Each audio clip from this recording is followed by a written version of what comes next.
Well, hello, everybody, and welcome to ASDEN TV. So this year, we're going to start off ASDEN TV by holding a roundtable to talk about topics of interest, topics that we all, as clinicians and as interventional nephrologists, are concerned about, and also which furthers the mission of ASDIN, which is promoting excellence in dialysis vascular access care. My name is Catheter. I'm the interventional nephrologist and the chair of the communications committee and ASDEN counselor. And with me is a very, very eclectic and educated bunch who will bring in together their own experiences on topics, because today we're going to talk about all about catheters. Catheters, catheters, catheters. We love them, we hate them, but we definitely can't live without them. So heading off the roundtable today is going to be Danny Patel, all the way from a passenger lounge in the airport. So I thank you, Danny, for joining us from the passenger lounge. I'm not going to name the airline. So Danny, if you can just give us a little introduction about yourself and just a two-liner introduction, then we'll go to the next person on the panel. Sure.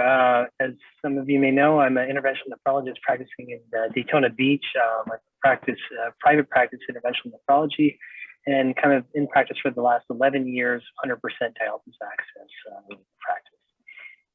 Excellent, excellent. Aisha, all the way from New York. So Aisha Sheikh, who's a superstar, social media superstar, as I've always mentioned. So Aisha, if you can just give us a brief introduction, although you don't need any. Thank you. It's so lovely to be part of this crew. And as Karthik said, I'm based in New York City, and I'm an associate professor at Memorial Sloan Kettering and Cornell. And my background is in interventional nephrology as well as onconephrology, and I'm absolutely delighted to be part of this group and really looking forward to this discussion today. And definitely, last but not the least, the professor in the bunch, Adrian Sequeira, from all the way from LSU. And so Adrian, if you could give us a little brief introduction of yourself, that'll be wonderful. Thank you, Karthik. A pleasure to be here with Danny and Aisha. My name is Adrian Sequeira. I graduated from LSU in Shreveport. I'm professor of medicine. I'm also the program director of Interventional Nephrology Fellowship. I've been in practice now for 12 years, and Karthik Ramani used to be my fellow. End of introduction. Well, I love that introduction, Adrian, and I'm so blessed actually to be joined by such a wonderful panel. Next topic, which is about stuck catheters. I had a patient who said, you know what, doc, put your foot on my chest and yank that catheter out of me. I want to have my shower and go into the jacuzzi. So now I'm going to head on to Danny again before he catches his flight. Danny, can you just talk to us a little about how you approach stuck catheters? Sure. All right, here we go. So this is a problem that when we have it, it's not fun, but when you get it out, it's fantastic. And you're going to sweat a little bit when you free up that cup, you pull and nothing's happening.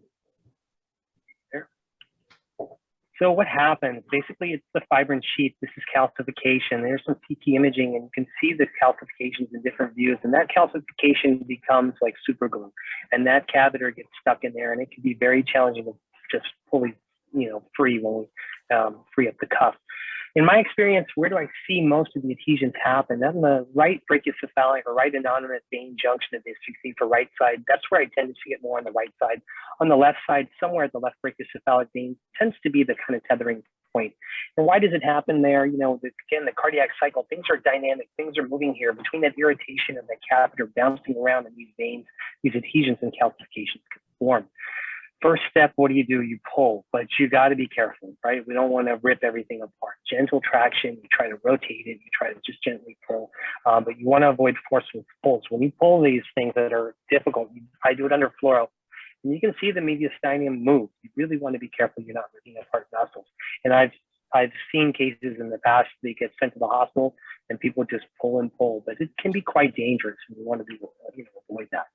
This is a technique I've seen at times, not locally, but people sometimes have cut and buried the catheter. And this happens sometimes with ports or PICC lines where things break off and they're grown in there. They just cut the hub off. They'll cut down, if it's a tunnel catheter, cut down the IJ, kind of trim it down as much as they can and just bury it underneath the skin. But you still have an infection risk. You have a potential source of thrombus later on. It's not really a great move, but it can be done if there's no other option. For sheath stripping, so this is a technique that I haven't really done, but I've seen, people will take a snare, go from the IVC, try to snare the catheter, and externally kind of break off any calcifications from the catheter. This is a telescoping catheter that's been attempted at times. It's been in the literature. It's kind of, you cut down the tunnel, you cut down the catheter over the venotomy site at the IJ, you cut the catheter and you slide this telescoping catheter over it, trying to basically cut through whatever fibrin is grown around it. Not my favorite technique, but it has been done in the past with some success in limited services. This is an approach that I've never done, but it has been reported before. And laser lead extraction is common in cardiac leads, and it has been applied. There's a study out of Miami. They did about a series of 5 patients where they did lead extraction with lasers. You have to get other specialties involved. It's done in the surgical setting or under IR, usually in a hospital setting. It's an approach. It's not my favorite, but it has been done. This is really, I think, the technique that we should all be doing as interventionists when we see this issue. And this is kind of dilating the catheter from the inside out. And the concept is to kind of go through there. I slide a wire, stiff wire down each side, and then I kind of advance a low profile balloon through the catheter and try to break it up. And again, we have these kind of focal areas of stenosis in different spots based on the anatomy. And this is a patient, this is done with actually, I think this is an 8mm balloon.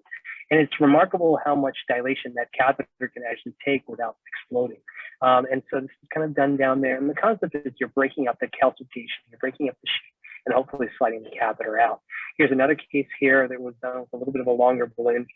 And in this case, what they did is they were able to free up the catheter, and then they went back and dilated up the SVC and right atrium with a 12mm balloon, just to be sure that they were able to slide the next catheter back in. In my approach, sometimes I haven't had this work for me. I'll go in, I'll balloon it, and things still get stuck.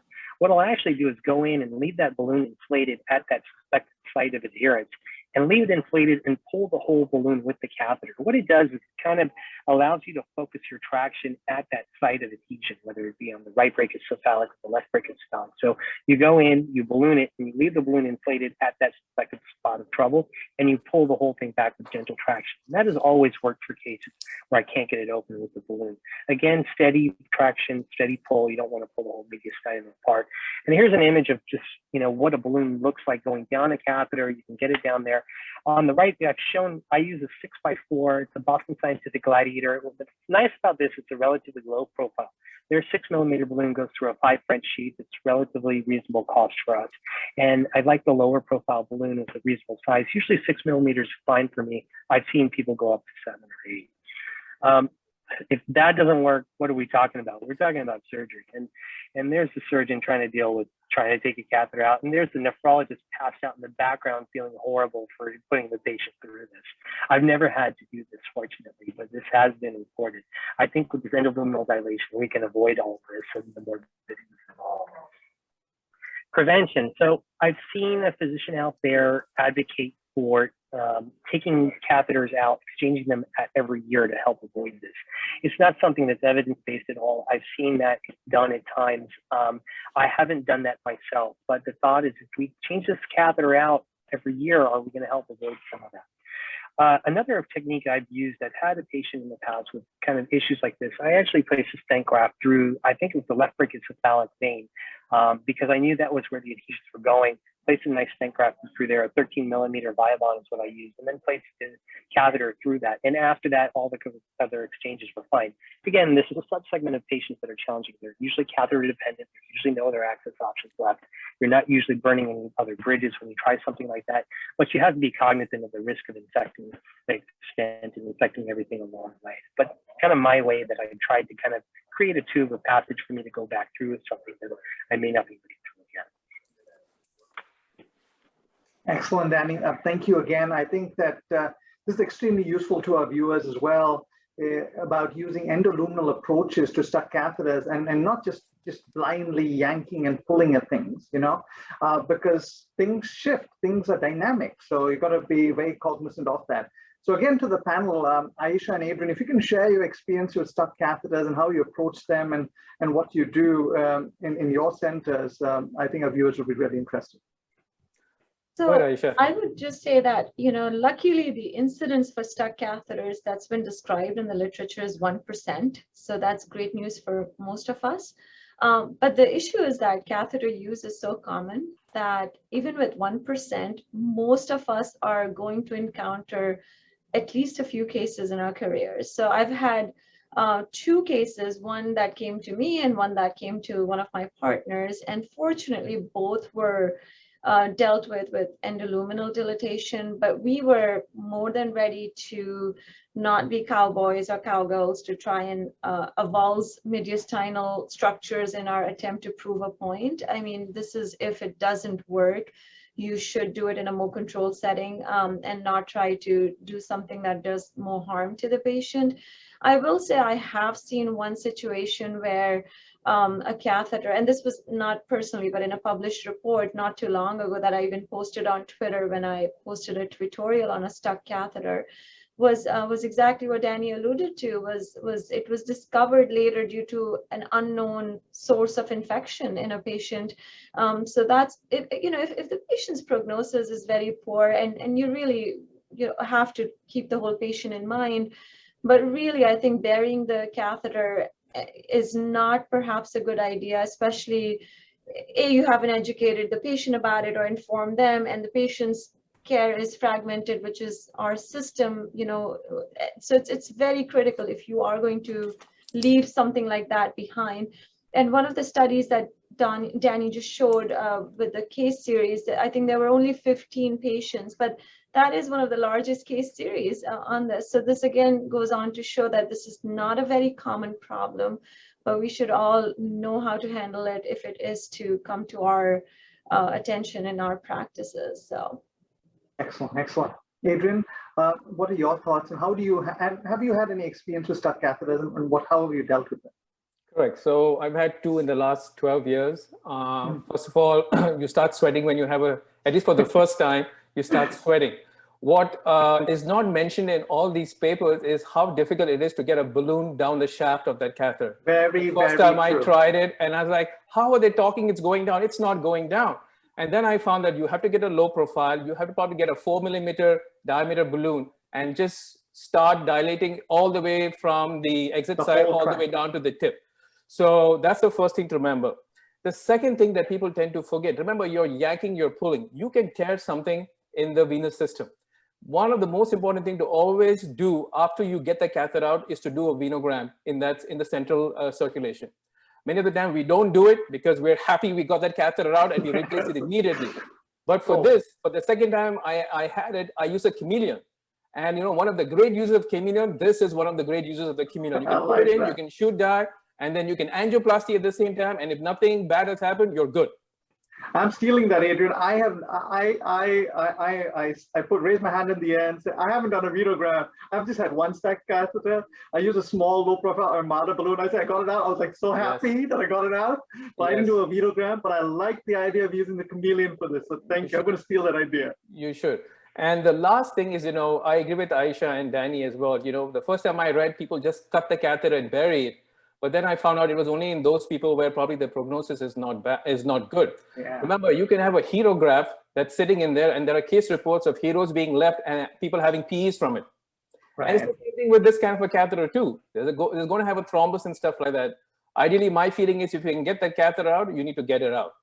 So I mean, I have a follow-up question in terms of not stuck catheters, but when you remove a catheter, for our listeners out there, when you're removing a catheter,